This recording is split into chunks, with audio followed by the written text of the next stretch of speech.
messieurs, merci de nous rester fidèles chez vous. Merci de nous choisir chez vous. Bienvenue dans ce nouveau numéro de votre émission Décryptage. Aujourd'hui, nous allons parler de Lumumba. Ça fait 72 ans qu'il avait été assassiné.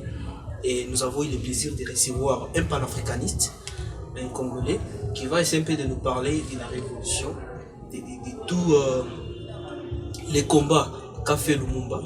Dans quelques minutes, je vais vous les présenter et restez connectés sur votre chaîne.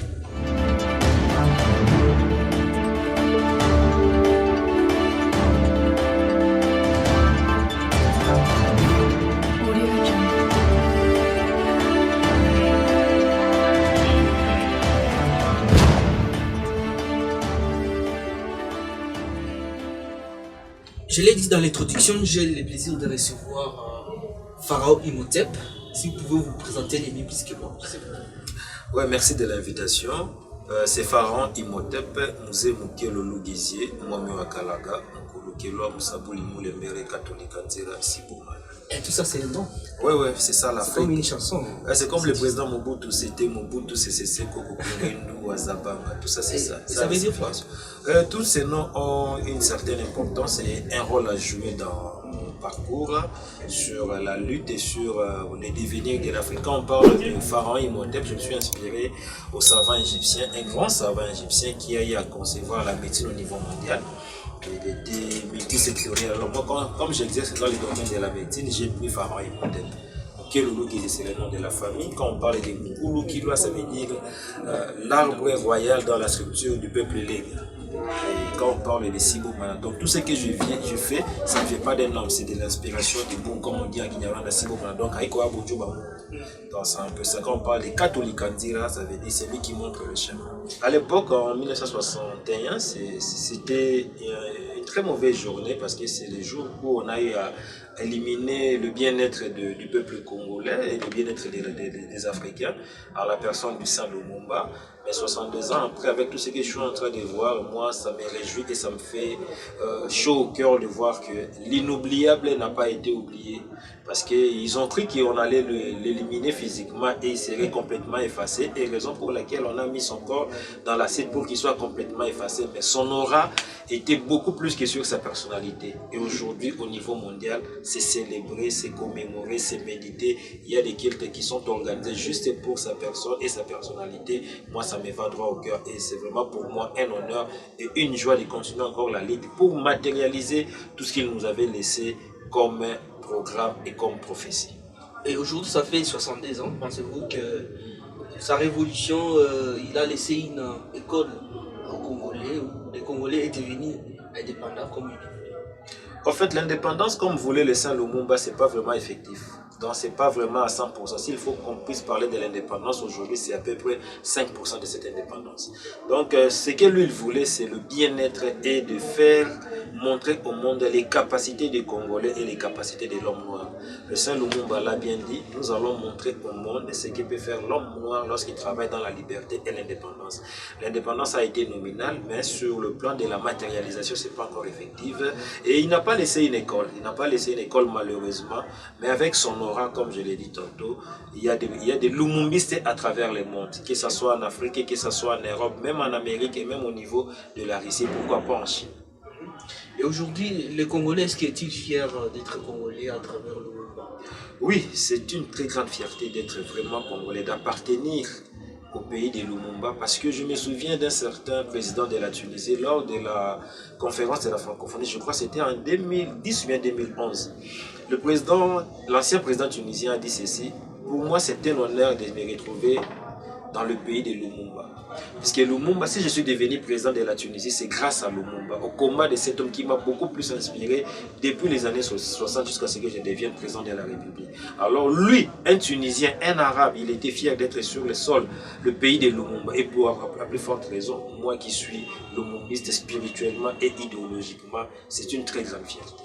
Lumumba avait dit ceci: nous allons laisser au monde, nous allons montrer au monde ce que peut faire l'homme noir quand il travaille dans la liberté Sans la dignité, il n'y a pas de liberté. Sans la justice, il n'y a pas de dignité. Et sans l'indépendance, il n'y a pas d'homme libre. L'Afrique écrira sa propre histoire. Elle sera au nord et au sud du Sahara une histoire de gloire et de dignité. Est-ce que Patrice Lumumba avait-il raison ou il a retracé un chemin pour d'autres Lumumba? Est-ce qu'aujourd'hui, nous pouvons voir d'autres Lumumba à travers les Congolais? Oui, il a balisé le chemin que nous devons normalement suivre. Lui, comme étant un maître, c'est lui qui devait normalement nous orienter sur ces chemins qu'il avait à baliser. Comme je l'ai dit tantôt, c'est d'abord une prophétie et un programme et un plan que nous devons normalement suivre, une prophétie qui doit se matérialiser et des enseignements qui doivent être appris chaque jour chez les Lumumbistes.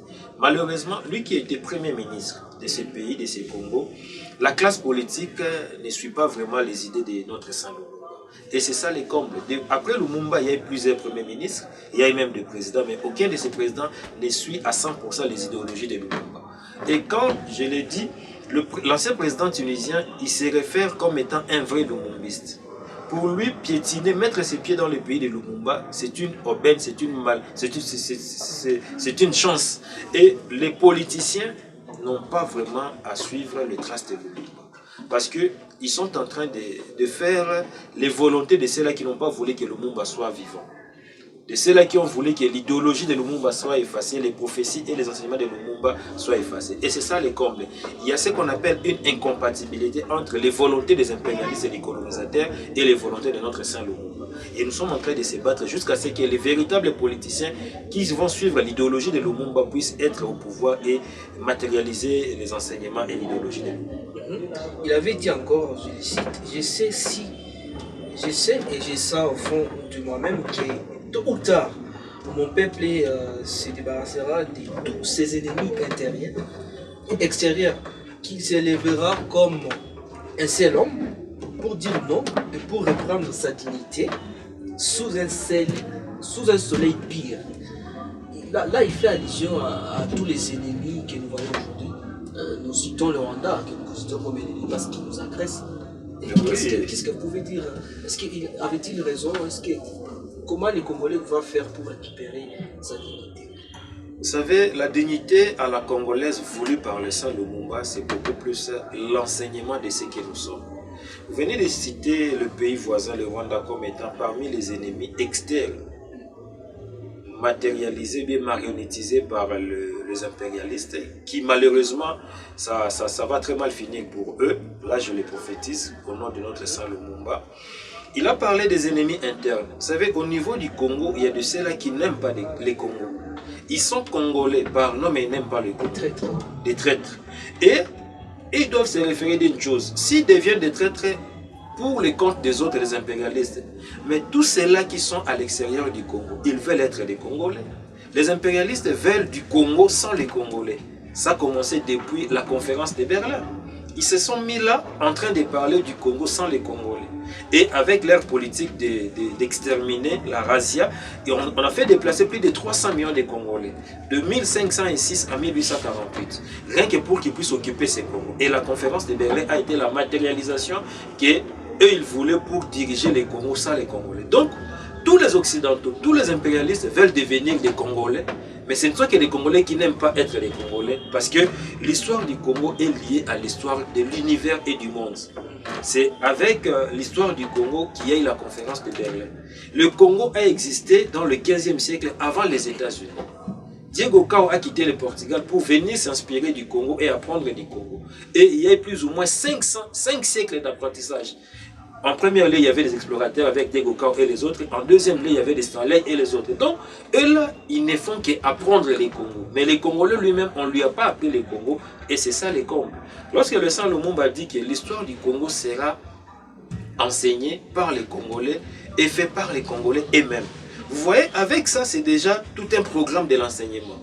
Et ce programme d'enseignement doit remplacer les programmes de la colonisation actuelle. Donc, on doit mettre les Congos au centre de nos enseignements, partout, que ce soit à l'église, dans des mosquées, dans des écoles et pourquoi pas dans des universités. Lorsqu'il avait été assassiné, il y avait des manifestations presque partout dans le monde. Nous avons vu en France, aux États-Unis, en Russie, presque partout dans les pays où il y avait des afros qui militaient pour la liberté et la démocratie.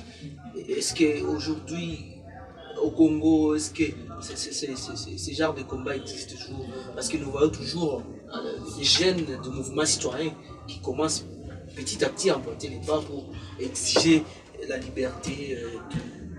Vous savez, c'est bien de manifester avec le jeune des mouvements citoyens, c'est bien, mais il faut se mettre à l'école de Lumumba. Que voulait Lumumba?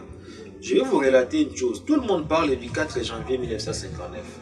Mais le martyr du 4 janvier 1959 suite au discours raté de l'ancien président Kasavubu. Mais la personne qui avait inspiré le président Kasavubu à faire ces discours du 4 janvier 1959, c'était le Saint Lumumba. C'était le 28 décembre 1958. Quand il a quitté Accra, après la conférence du panafricanisme, organisée par l'ancien premier ministre et l'ancien président Kwame Nkrumah, il a fait la restitution à la population congolaise au niveau de Léopoldville à Kinshasa. C'était le 28 décembre 1958. Et une semaine après, ça a donné l'inspiration au président Kasavubu de programmer aussi un autre meeting qui a capoté et ça a donné naissance aux morts, aux martyrs qu'on appelle les martyrs de l'indépendance. Donc si les mouvements citoyens, les jeunes d'aujourd'hui veulent suivre le pas, les traces de Lumumba, ils doivent d'abord faire année qui est Lumumba. Comment je peux devenir un autre Lumumba? On ne peut pas devenir un autre Lumumba qu'avec des manifestations. Parce que Lumumba n'a pas fait des manifestations.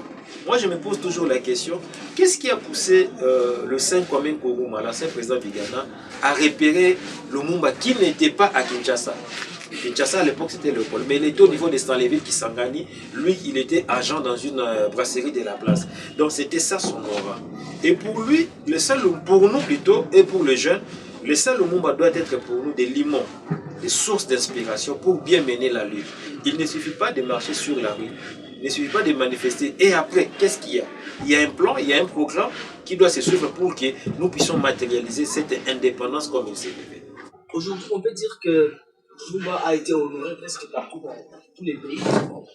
Mais est-ce que les Congolais, ou je veux dire le gouvernement congolais, l'État congolais, l'a honoré vraiment à sa juste honneur? Oh, je ne pense pas. Parce que quand on est dirigeant, quand on est gouvernant, on prend l'exemple de ceux-là qui nous ont précédés. Je vais donner un exemple au niveau de la France. Il y a ce qu'on appelle des gaullistes. Ils suivent l'idéologie de Charles de Gaulle. Donc, cette école-là est mise pour comprendre la personne de Charles de Gaulle dans toutes ses dimensions. Les politiciens congolais se disent des lumumbistes, mais n'ont pas été à l'école de Lumumba. Ceux qui étaient à l'école de Lumumba, prenons l'exemple de l'ancien premier ministre Antoine Gizenga, il a essayé, juste un tout petit peu, mais l'âge a fait défaut pour qu'il puisse pas continuer depuis de longues durées. Donc, sur si aujourd'hui au Congo, le Saint Lumumba est valorisé, moi je le dis, ce n'est qu'à 5%. À 95%, il n'est pas valorisé. Faites balader votre caméra, votre micro, posez des questions aux jeunes, même aux plus vieux, ils vous diront Lumumba a été pressé. Lumumba a été pressé de demander l'indépendance. Il y a même certains historiens qui disent qu'il a été pressé, c'est ça. Lumumba a été pressé de demander l'indépendance. Lumumba a chassé le Belge du Congo alors qu'on n'était pas encore prêt. Tous ces gens oublient une chose. La colonisation avait commencé depuis la deuxième colonisation depuis 1885. Et de 1885 à 1960, c'est plus ou moins 80 ans. Et pendant 80 ans, il y a eu des sévices, on a coupé le main, on a tué nos ancêtres et la population congolaise, les historiens, ceux qui se disent être des intellectuels, disent que Lumumba a été pressé. Mais ils oublient que lors de la table ronde de Bruxelles, Lumumba n'était pas là. Lumumba était en prison. Tous ceux qui étaient partis comme représentants les Congo, avant de négocier avec les Belges, c'est eux qui avaient exigé la présence de Lumumba. Et tous ceux-là, ils se sont dit que nous ne pouvons rien faire sans Lumumba. Lumumba n'a pas demandé une faveur qui puisse être à la table ronde de Bruxelles. Un avion a été délégué expressément de la Belgique jusqu'à Kisangani, à Stanleyville, pour prendre Lumumba de la prison jusqu'à Bruxelles. Et dire que cet homme-là était pressé, c'est mal connaître l'histoire. Et ceux qui se disent des historiens devraient normalement réapprendre la vie de Lumumba. C'était qui ces messieurs? Tout le monde l'appelle Lumumba. Je vais vous informer aujourd'hui que son nom n'est pas Lumumba. Lumumba, c'est un sobriquet, bien sûr, nom qui s'était pris. C'est Okito Toasa Otasono. C'est ça son nom de famille. Parce qu'au niveau de Katakoko, mais chez le Pétela, il y a des noms de Omalanga, Okito, Kitundu et consort. Lui, c'était Okito Toasa Otasono. C'est après avoir été. C'est ça son vrai nom de naissance. On peut dire en Swahili, Jina Yakitofu. Et il a pris ce nom de Patrice Emery Lumumba quand il a été chassé de l'école par les colonisateurs. Il était brillant, il ne voulait qu'apprendre l'histoire des révolutions de chaque peuple. Et à chaque fois, il dérangeait ses moniteurs, ses enseignants. Ouais, à la fin de l'année, on a écrit une lettre de dire que l'élève Oki Totoa Saotasombo ne doit plus participer au cours. Donc, il a été radié. Il a été discriminé alors depuis avant. Oui. Et c'est à partir de cela, pour mieux se camoufler, il a pris maintenant le nom de Patrice Emery Lumumba pour bien mener son combat jusqu'à ce qu'il est devenu Premier ministre du Sénégal. Pourquoi il a pris ces noms? Pourquoi il ne voulait pas rester avec nous? Non, ce nom de Oki Totoa Saotasombo était déjà connu comme étant, ça a été diabolisé. Un élève voyou, un élève soi-disant insolent, avec une attitude bien, un comportement médiocre, même mauvaise. Et il s'est dit, bon, moi je vais beaucoup plus apprendre. Mais je vais apprendre, pas comme je suis déjà stigmatisé par la colonisation, les colonisateurs, ceux qui dirigent les enseignements, les prêtres et les pasteurs belges. Il s'est dit, bon, moi je vais beaucoup plus apprendre, il faut que je prenne un autre nom. Et il est devenu Patrice Emery Lumumba. Pourquoi il a pris Lumumba? Lumumba, ce n'est que la transformation du nom Mulumba chez les Kassaïens. Lui qui est d'origine du Kassai, chez les Kassaïens on parle beaucoup plus, vous allez écouter Tshisekedi, Mulumba, lui maintenant, comme il était brillant, il était intelligent, il a fait la transposition de lettres qui constituent le nom de Mulumba. Donc, quand vous parlez Mulumba, lui il a fait Lumumba. Et Lumumba en quitté là, ça veut dire Lumumba, c'est celui qui crée. Et donc, c'est comme ça qu'il est devenu, avec ce que nous le connaissons comme étant Patrice Emery Lumumba. Là, c'est l'historique de ce nom parce que beaucoup l'ignorent. Et merci beaucoup d'avoir éclairé un peu la terme des gens. Et parce qu'on parle de Lumumba, il avait été tué de manière un peu obscure récemment à la Belgique. Je sais pas, la Belgique où le gouvernement belge et le gouvernement congolais se sont mis ensemble pour amener la petite dent de Lumumba. Je sais pas ce que c'était. Vous pensez que cet acte honorable, c'était mérité? Il a été bien honoré, ce moment. Bon, en fait, pour nous, les lumumbistes, c'est déjà une preuve d'assassinat.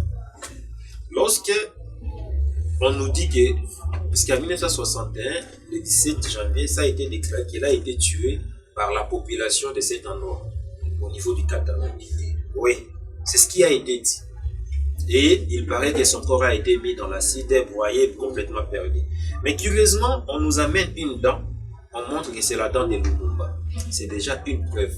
D'où est-ce que le monsieur, bien le gouvernement belge, a eu cette dent? Et comment est-ce que le gouvernement belge a eu cette dent? Donc il y a toute une panoplie de questions que nous devons nous poser, que le gouvernement belge doit normalement répondre. La dent, pour rappel, la dent, c'était venu du policier qui était chargé, je pense, de surveiller. Donc sa fille avait pris la dent. Okay. Le policier travaille pour le compte du gouvernement belge. Parce que les policiers ne travaillent que contre du gouvernement. Ce sont des agents de l'État qui avaient ordonné ou bien mis ces policiers-là pour garder Lumumba lors de le jour où il a été tué. Donc ça prouve à suffisance qu'ici il y a la dent, il se peut qu'on peut avoir aussi la tête. Et pourquoi pas le corps entier?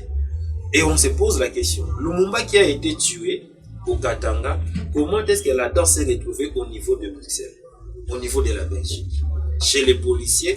Donc la fille avait gardé cette dent. Donc les juristes, les sociologues, les historiens doivent mettre tout un dossier complet, 1001 questions sur comment est-ce que Lumumba a été tué, comment a été la mort de Lumumba. Ça peut même faire une thèse. Ça peut faire une thèse. Aller sur place, faire cette procédure-là de recherche pour avoir les résultats probants sur la mort de Lumumba. Et à la fin, on se pose la question, celui-là qu'on avait tué, il était père de famille. Il était premier ministre élu. Il était le président de la majorité parlementaire. Il était premier ministre, président de la majorité parlementaire et au Sénat et à l'Assemblée nationale. Donc c'est un leader. Et on nous rappelle qu'il a été journaliste avant d'être. Tout justement. Tout ça. Donc s'il faut le prendre avec des différentes casquettes, la Belgique doit normalement nous dédommager. Et il est mort trop jeune, 36 ans. Ouais. On a d'abord commencé à priver de sa femme, de son mari. On a privé les enfants Lumumba de leur père. On a privé la famille Lumumba parce qu'il était oncle, il était neveu, il était papa Mukubo et consort. Donc il était au niveau familial. Ça ne s'arrête pas là. Il était premier ministre. une grande autorité, le chef de l'exécutif du Congo indépendant. Donc, la Belgique nous doit beaucoup. Et les juristes, ceux qui sont beaucoup plus spécialisés dans les dossiers à caractère d'assassinat et de meurtre, ils doivent normalement ouvrir une enquête pour savoir comment est-ce qu'a été tué le salaud. Lorsque le roi de Belge avait fait son voyage ici à Kinshasa, le président de la République avait dit que nous devons oublier l'histoire. En fait, nous devons oublier le passé et construire l'avenir. Est-ce que commencer à dire que la Belgique doit faire ceci et cela, le président avait appelé les gens à vivre ensemble, à construire l'unité et ne pas se rappeler du passé, parce que le passé est passé. Il faut regarder l'avenir. On ne peut rien construire au présent sans référence du passé. Et on ne peut rien projeter dans le futur sans se référer au passé. Si aujourd'hui il est président de la République, parce qu'il y a eu un passé des présidents de la République, si aujourd'hui il y a le Congo dont lui il est président, le président Félix Tshisekedi Tshilombo, c'est parce que ce Congo a existé. Ce Congo a existé, ce n'est pas à partir de la Belgique. Le Congo a existé depuis les temps immémoriaux de nos ancêtres. Et comment lui, président de la République, nous dit que nous devons oublier le passé? Et qui va dédommager? Même au niveau de la justice, on dit que aussi longtemps que le dossier n'est pas clos, le dossier est pendant. Et si aujourd'hui on nous amène la dent de Lumumba par le roi de Belgique, le royaume de la Belgique amène la dent de notre premier ministre, qu'on pose maintenant la question à ces rois. Moi, si je suis fils Lumumba, comment c'est fait que toi tu te retrouves avec la dent de mon père? Il me doit des explications. Et si je repose encore une ou deux questions, comment mon père a été tué? Où se trouve le corps de mon père? Et pourquoi vous l'avez tué? Mais on ne peut pas me dire que je puisse oublier, parce qu'aujourd'hui il y a les enfants Lumumba, il y a les petits-fils Lumumba, il y a des arrière-petits-fils Lumumba, plus de 4 générations. Ils ont besoin de savoir, cet homme-là que le monde est en train d'éclamer, d'applaudir, d'honorer aujourd'hui, c'est mon père, c'est mon grand-père. Comment est-ce que je peux maîtriser l'histoire de mon grand-père? Parce que mon grand-père Lumumba m'a dit, l'histoire du Congo sera écrite au Congo par les Congolais et ça sera une histoire de gloire. Si je suis fils Lumumba, je suis en train de lire les discours, les déclarations de mon père, mais de mon arrière-grand-père Lumumba. Je dois maintenant exécuter, écrire l'histoire glorieuse de mon père. Donc il y a des questions que je dois normalement poser, que ce soit au gouvernement congolais, au président de la République, qui nous dit d'oublier le passé, alors que le passé, c'est la seule référence pour construire le présent et le futur. Mais donc, c'est pas à oublier. 72 ans après, est-ce que tu sais toujours reporter de pouvoir réclamer tout ça, 72 ans après, ça ne sera pas inopportune. Mais la Déclaration universelle des droits de l'homme a été créée, je crois, en 1848. C'était la traduction, bien le changement de l'abolition de l'esclavagisme. Jusqu'aujourd'hui, aux États-Unis, on commémore l'abolition de l'esclavagisme avec un ancien président, si je me rappelle bien, Lyndon B. Johnson. C'est lui qui avait déclaré que les Noirs doivent normalement devenir libres avec la guerre de la colonie au niveau des États-Unis. Si les Noirs commémorent ça plus de 200 ans après, et pourquoi pas nous 62 ans après, on nous dit d'oublier le passé. Là, il faudra beaucoup plus recadrer le président de la République. Il n'a pas le droit de dire ça. Parce que s'il est président, il a un premier ministre. Ce premier ministre-là, il se référera à qui? Au premier ministre de notre pays, qui est le Lumumba. Donc, ce n'est pas un discours à tenir. Il doit normalement recadrer. Parce que nous, les Lumumbistes, ça nous fait mal. Au contraire, quand vous voyez un voleur venir vous remettre l'objet qu'il avait volé, c'est déjà une preuve. Il faut l'arrêter. Le président de la République devait ordonner l'arrestation du roi de Belge. Parce que oui, l'arrestation du roi de Belge. Parce qu'il nous a... est arrivé ici. Oui, il devait être arrêté. Il devait être arrêté. Parce qu'il nous amène la dent de celui qu'on avait assassiné. Mais la Belgique n'est pas n'importe quel pays. C'est parmi les bouches autorisées, les bouches de l'Union européenne. Non, c'est n'importe qui. Si la Belgique est devenue une grande puissance, c'est grâce au Congo. Léopold II, son père lui a dit que nous devons devenir forts. Parce que la Belgique n'a jamais été forte. Au niveau de l'Europe, lisez dans l'histoire, elle n'a jamais été forte. Elle est devenue forte, même aujourd'hui, elle occupe le siège des institutions européennes. C'est grâce au Congo. L'initiative de la conférence de Berlin, c'est venu maintenant de Léopold, de lui qui était roi de Belge, en envoyant des explorateurs australiens pour maintenant s'accaparer de ce Congo. Et c'est suite à cela qu'il est devenu fort. Donc, sur les 44 articles sur la conférence de Berlin, 38 ne concernent le contrôle du bassin du fleuve Congo. Est-ce que le président Tshisekedi, le président congolais, est-ce qu'il avait les moyens ou la force, je vais dire, de faire arrêter le roi des Belges. Mais à quoi il serait arrêté. Est-ce que cela ne pouvait pas créer une conséquence? Mais le sénateur Jean-Pierre Bemba a été arrêté en Europe. Il était sénateur, il y avait ce qu'on appelle l'immunité parlementaire. Il a été arrêté. On n'avait pas consulté le Sénat congolais pour lever ses immunités. Et le roi de Belge, lui qui nous a apporté la dent des saints, on l'appelle héros national. Héros national, ça veut dire notre saint, notre référence sur tout le plan de notre vie socio-politique, même économique. Le président de la République avait le droit de faire arrêter le roi de Belge. Donc il avait ses pouvoirs. Il a l'armée, il a la justice, il a tous les services appropriés. On nous amène une dent. Ça doit être une arrestation provisoire. Il fallait les mapper. Un mandat d'arrêt provisoire contre le roi des Belges parce qu'il nous apporte la dent de Lumumba. Il fallait qu'il fasse ça.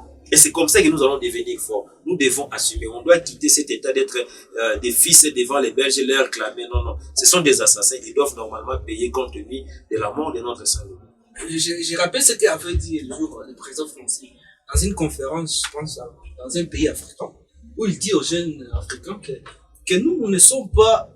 Est-ce que nous étions là à l'époque? C'est-à-dire, il disait ça aux jeunes quand les jeunes les réprimandaient de l'esclavagisme et de tout ce qu'ils ont leur fait subir à cette époque. Mais est-ce que le roi de Belge était là lorsqu'il dit? Mais c'est lui qui a ordonné que Lumumba soit tué, le saint Lumumba soit tué. Mais il a des affinités avec l'actuel roi des Belges. S'il est roi, c'est parce qu'il y a eu un autre roi avant lui. Je crois qu'on l'a appelé Baudouin.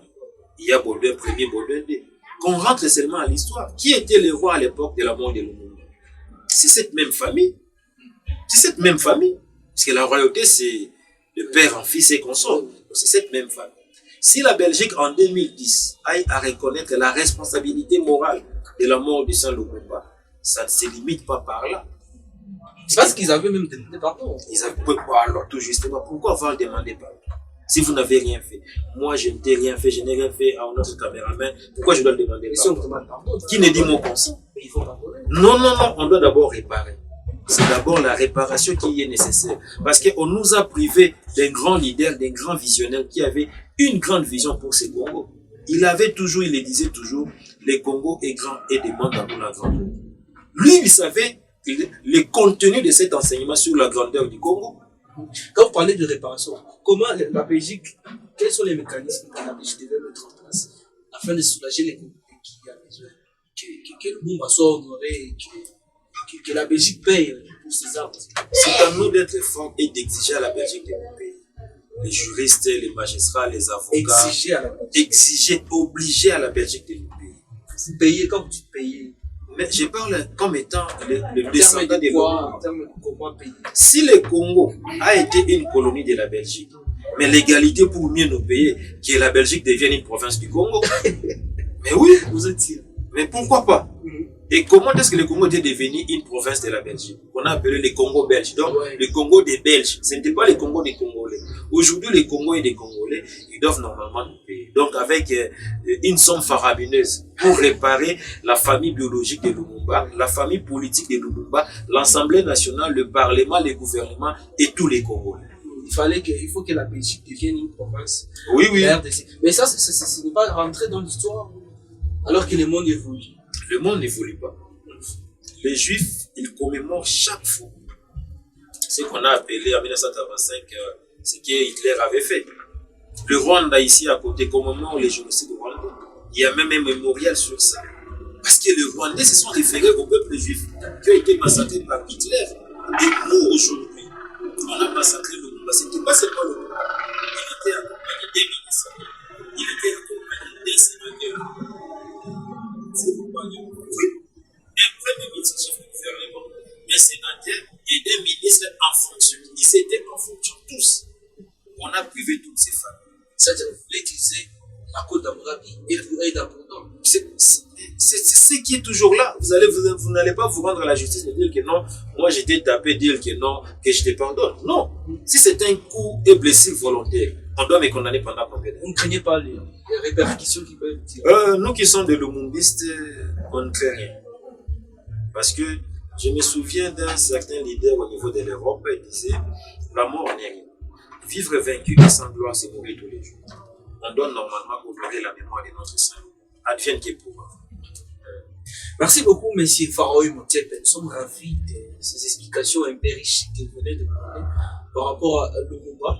Mais la famille de Lumumba, est-ce qu'elle est honorée aussi par le gouvernement où elle a été dénoncée complètement? Non, je ne pense pas. La famille de notre héros national est toujours honorée. C'est depuis la mort de notre saint Lumumba au niveau de l'Algérie, sa femme, Maman Pauline, notre maman, elle a été encadrée par le gouvernement algérien de l'époque avec Mandela. À l'époque de Mouzé Kabila, il a fait un gouvernement là où je crois il y avait l'une des filles de Lumumba, Juliana Lumumba, qui était là comme ministre. Et aujourd'hui, la famille Lumumba, elle est vraiment prise, elle est à l'aise au niveau du Congo et au niveau même de l'Europe et au niveau de l'Amérique. Donc, les Blancs font en sorte que cette famille soit bien traitée pour honorer la mémoire des Lumumba. Et ça sera maintenant au gouvernement de bien les honorer. Parce que les enfants, les fils Lumumba et les petits-fils Lumumba doivent être valorisés et présentés au niveau du public.